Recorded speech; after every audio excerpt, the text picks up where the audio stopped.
In this question, we've been given a random variable z that is a standard normal distribution, or it is normally distributed, which means 0 and variance of 1, and it has this PDF. Now we can see that we have z squared here, and if we square something, we know that the negative number, like negative 4 squared, is equals to 16, and 4 squared is equals to 16. So the negative side of the distribution is equals to the positive side of the distribution. Now that means it is an even function, or it is symmetric by 0. So we can have the symmetrical PDF.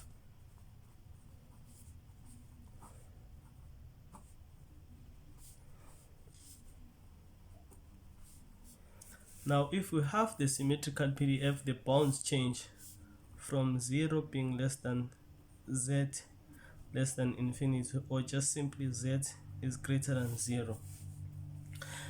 Now if we have the PDF, we now need to multiply by 2 in the whole we need to multiply by 2 from the left hand side and also to the right hand side. So if we do that, we have fz 2 divided by 2 pi e raised into negative z squared divided by 2, and z is greater than 0. So this is our PDF now. We now need to find or we now need to transform the random variable u, which is now the square of our z random variable. So in this case, we have u equals to z squared. So z, which is equals to z, will be equals to the square root of u. Now the derivative of z will be equals to 1 over 2 u raised to the negative a half. Now using the transformation method, the probability density function of u will be equals to fz, the probability density function of z. We plug in the inverse of our z, and then we multiply this with the first derivative of our inverse of z, and then we integrate with respect to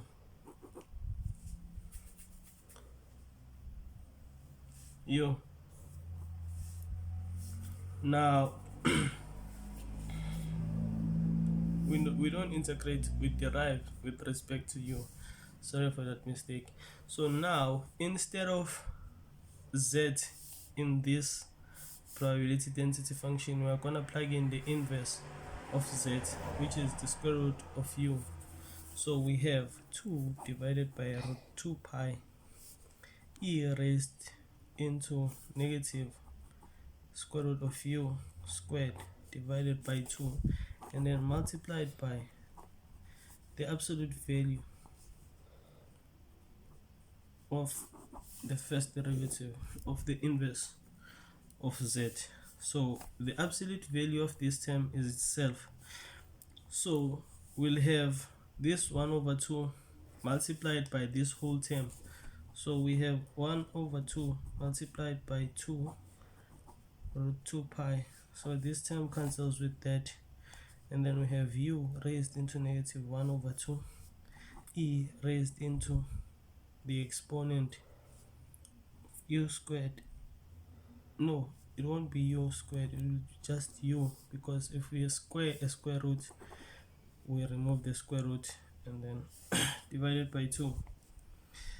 And now we have 1 over root 2 pi u raised into negative 1 over 2 e raised into negative u divided by 2. Now we had z greater than 0, but now z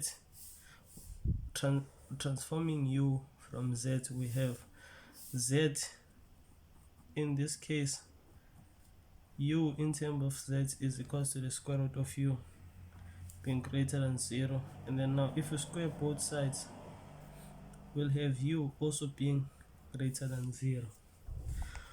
Okay, so this is our probability density function of u, and it looks like a gamma with alpha minus 1 equals to negative a half and beta being equals to 2.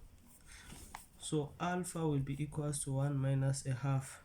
Alpha will be equals to a half. So u looks like a gamma with alpha being a half and beta being 2. And if we check 1 over the gamma of alpha beta raised to the exponent of alpha, we have 1 over the gamma of alpha.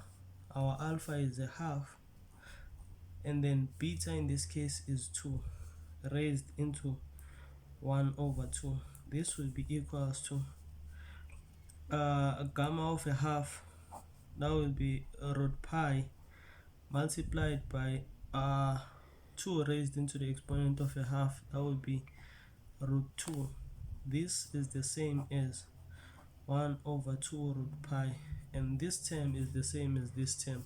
So we can be confident that we are now confident that u is a gamma distributed random variable with alpha being a half and beta being 2. And we know that a gamma distribution with the parameters alpha being a half and beta being 2, that is actually a chi-square distribution with 1 degrees of freedom.